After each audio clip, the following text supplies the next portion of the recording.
पश्चिम बंगाल के law and order को लेकर लगातार पहले भी सवाल उठते रहे हैं और विधानसभा चुनाव के नतीजों के बाद से अब तक लगातार सवाल उठ रहे हैं। इस बीच आज केंद्र सरकार को एक एक्सपर्ट कमेटी ने अपनी रिपोर्ट सौंपी है, जिसमें गंभीर आरोप पश्चिम बंगाल की सरकार पर लगे हैं, तृणमूल कांग्रेस पर लगे हैं। वहीं दूसरी तरफ एनएचआरसी पर आज हमला किया गया है पश्चिम बंगाल के जाधवपुर में।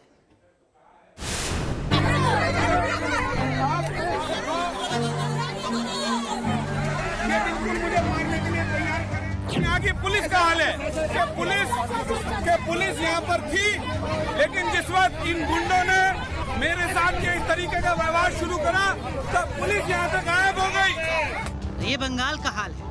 ममता बनर्जी के राज में बंगाल में कैसे हिंसा का दौर नजर आ रहा है, उसकी गवाही ये तस्वीरें दे रही है। सोचिए, एनएचआरसी की जो टीम बंगाल में हिंसा पीड़ितों से मिलने पहुंची, उनकी शिकायतों को सुनकर हालात का जायजा लेने पहुंची, उसी एनएचआरसी की टीम पर जाधवपुर में भीड़ ने हमला बोल दिया और पुलिस मूक दर्शक बनकर देखती रही। पुलिस ने इनको मौका दिया जानकर दे आर अटैकिंग अस। मैं माननीय हाई कोर्ट को चाहता हूं दिखाने के लिए ये video. It is the evidence कि हमारे साथ ये हाल हो रहा है। तो आप अंदाजा लगा सकते हैं कि एक आम उस आदमी के साथ क्या हाल हो रहा होगा जो यहाँ पर मौजूद है। आप इसे देख सकते हैं प्लीज। बंगाल में राजनीतिक रंजिश का दौर अब भी जारी है। नदिया में बीजेपी समर्थक के घर पर हमला किया गया और लूटपाट की गई। इसका आरोप टीएमसी समर्थक गुंडों पर लगा है। उधर बंगाल हिंसा पर 5 सदस्यीय कमेटी ने गृह राज्य मंत्री जी किशन रेड्डी को रिपोर्ट सौंप दी है। रिपोर्ट के मुताबिक पश्चिम बंगाल में चुनाव बाद की हिंसा पूर्व नियोजित थी। 2 मई की रात से अलग अलग शहरों और गाँव में हिंसा हुई थी, जो पहले से प्लान की गई थी। बड़े माफिया और हिस्ट्री शीटर अपराधियों ने इस हिंसा को अंजाम दिया था। बंगाल में चुनाव बाद हुई हिंसा राजनीतिक बदला थी और जिन्होंने वोट नहीं दिया उनको मारा गया। इसके अलावा एक विशेष राजनीतिक दल को सपोर्ट न करने की हिदायत भी दी गई थी। महिलाओं को एक भोग्य वस्तु की तरह से या एक आतंकित करने की वस्तु की तरह से महिलाओं को प्रयोग किया जा रहा है। ये बंगाली मानसिकता नहीं है। इस तरह से नारियों को आतंकित करना, नारियों को प्रताड़ित करना, नारियों को तंग करना, ये बंगाल की संस्कृति का हिस्सा नहीं है।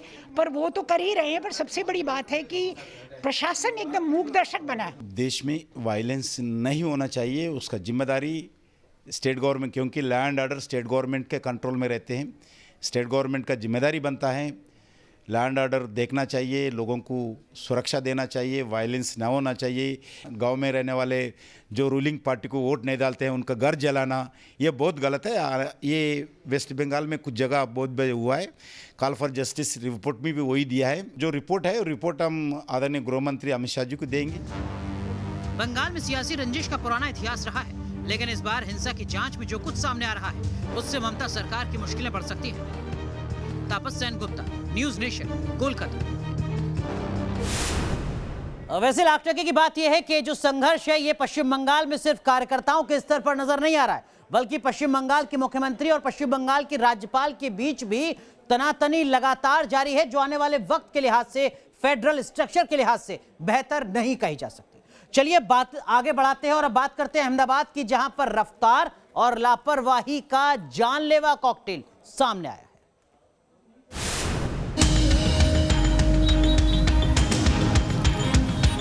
रफ्तार के नशे पर जब लापरवाही गाफिल होती है तो नतीजा हादसे की शक्ल में पेश आता है। अहमदाबाद के शिवरंजनी इलाके में रेस लगा रही 2 गाड़ियों ने कहर बरपा दिया। 100 की रफ्तार से गाड़ी कंट्रोल से बाहर हुई और एक कार ने फुटपाथ पर सो रहे मजदूरों को कुचल दिया। सीसीटीवी में रिकॉर्ड हादसे के वीडियो में सफेद रंग की कार का बेकाबू होना दर्ज हो गया। इस हादसे में एक महिला की मौत हो गई और वहीं 5 लोग जख्मी हुए हैं। कभी कभी अमीरों की जिंदगी के रोमांच गरीबों की जान पर बनाता है, और ऐसा ही एक वाकया हुआ है अहमदाबाद के शिवरंजनी इलाके में, जहां पर 2 गाड़ियां रेस लगा रही थी, जिसमें से एक गाड़ी के जो चालक है उसने स्टीयरिंग पर से काबू खो दिया और यहाँ पर रास्ते पर जो मजदूर सो रहे हैं उन पर गाड़ी चढ़ा दी और एक पूरा परिवार इस एक्सीडेंट की चपेट में आ गया है। और अब पुलिस ने जो है वो सीसीटीवी के आधार पर अपनी कार्यवाही जो है वो शुरू कर दी है। अहमदाबाद से हेतल खत्री के साथ पूराव पटेल, न्यूज़ नेशन। दिल्ली के यूट्यूबर हिमांशी गांधी ने सुसाइड कर लिया। सिग्नेचर ब्रिज से यमुना नदी में जब हिमांशी ने छलांग लगाई तो इसका सीसीटीवी फुटेज सामने आया है। अब सवाल गहरा रहा है कि आखिर ऐसा क्या हुआ कि 44 साल की हिमांशी को अपनी जान देनी पड़ी।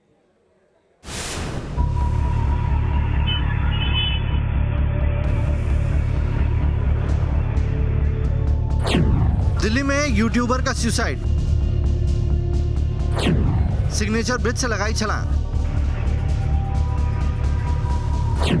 सीसीटीवी में कैच सुसाइड।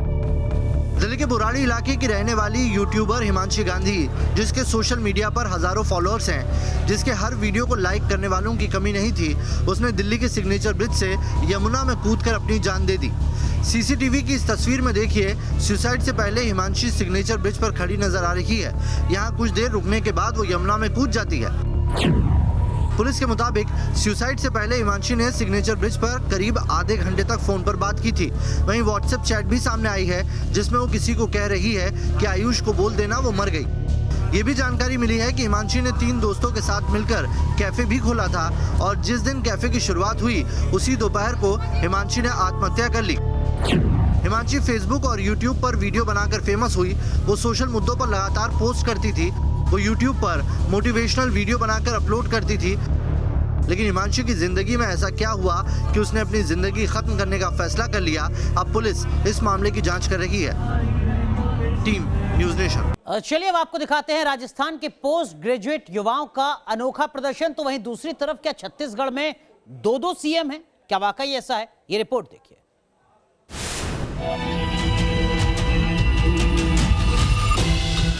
दिल्ली में कांग्रेस मुख्यालय के बाहर मुर्गा बनाकर अनोखा प्रदर्शन हो रहा है।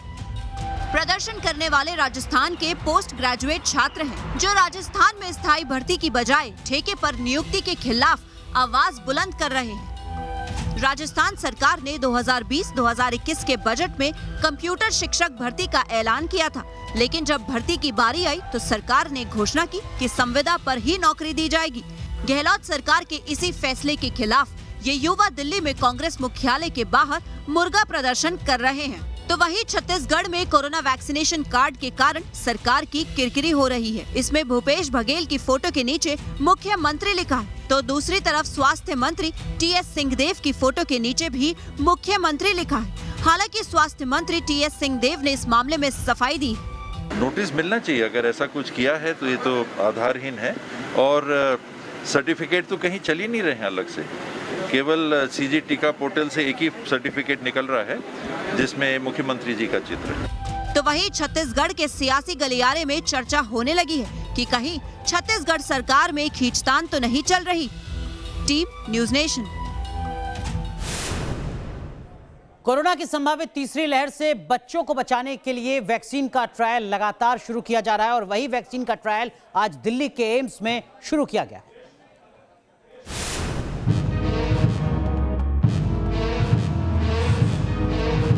दिल्ली एम्स में बच्चों के 3rd फेज के कोरोना वैक्सीन का ट्रायल शुरू हो गया है।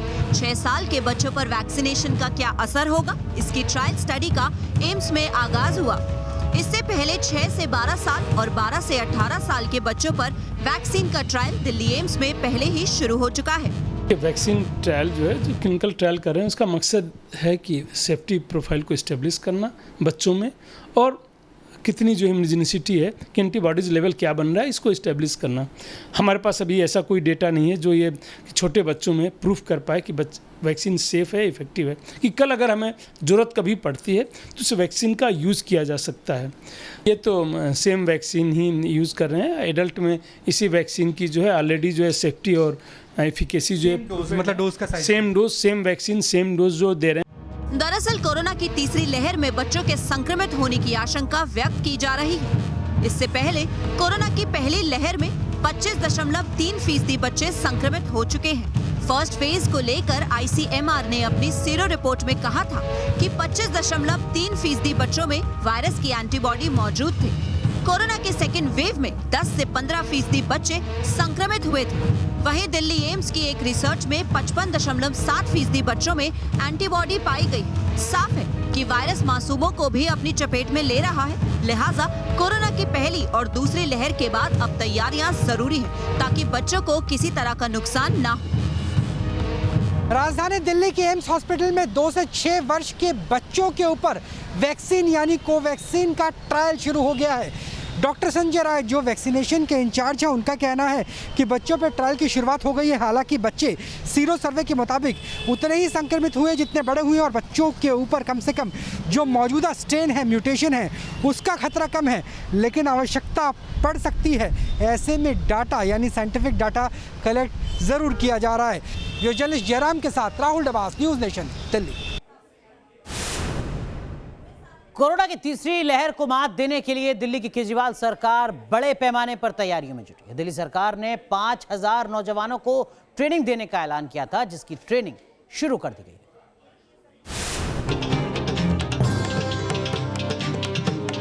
कोरोना की तीसरी लहर को लेकर केजरीवाल सरकार ने बड़े पैमाने पर तैयारियां शुरू कर दी हैं। सरकार ने मेडिकल स्टाफ की कमी के मद्देनजर 5000 हेल्थ असिस्टेंट तैयार करने की योजना बनाई है, जिन्हें बेसिक ट्रेनिंग दी जा रही है।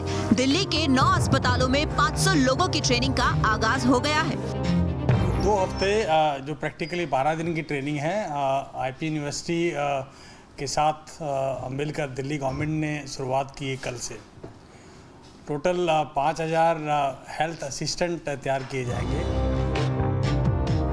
इस कोर्स के लिए योग्यता 12वीं पास रखी गई है। 2 हफ्ते की इस ट्रेनिंग कोर्स को गुरु गोविंद सिंह इंद्रप्रस्थ यूनिवर्सिटी की तरफ से तैयार किया गया है। कोरोना की तीसरी लहर को लेकर दिल्ली सरकार अलग अलग स्तर पर तैयारी कर रही है। एक तरफ हेल्थ इंफ्रास्ट्रक्चर बढ़ाया जा रहा है तो दूसरी तरफ हेल्थ असिस्टेंट्स को ट्रेनिंग दी जा रही है। 5000 ऐसे हेल्थ असिस्टेंट होंगे जिनको भर्ती किया जाएगा उस दौरान, जिस दौरान अगर तीसरी लहर आती है तो फिर ये लोग जो हैं वो डॉक्टर्स और नर्सेज के साथ मिलकर मदद करेंगे मरीजों को सही से रख पाने में, क्योंकि बहुत सी जा रही है। 12 दिन में कोर्स को डिवाइड किया गया है, जिसमें 6 दिन में प्रैक्टिकल और 6 दिन की थ्योरी की इनकी क्लास होंगी। कोरोना की पहली और दूसरी लहर के दौरान दिल्ली समेत देश भर में मेडिकल सपोर्ट स्टाफ की भारी कमी देखी गई थी। दिल्ली सरकार की इस योजना से रोजगार के मौके भी बढ़ेंगे। मेरे को काफ़ी अच्छा प्रॉफिट होगा और मैं लोगों की हेल्प भी कर पाऊंगी। मैं ये नहीं कहती कि मुझे इसमें जॉब मिलेगी, बट ये जो नॉलेज मैं इन 15 दिनों में गेन करूंगी, ये मुझे लाइफ टाइम के लिए, अपने लिए, अपनी फैमिली के लिए और मेरे फैमिली फ्रेंड्स जितने भी लोग हैं उन सब के लिए हेल्प करने के लिए इम्पोर्टेंट होगा। दिल्ली सरकार के इस फैसले पर कई सवाल खड़े किए गए थे, लेकिन केजरीवाल सरकार ने साफ कर दिया कि अगर तीसरी लहर आई तो मेडिकल इंफ्रास्ट्रक्चर के अलावा मदद के लिए आगे आए इन 5000 लोगों की काफी अहमियत होगी। Team news nation.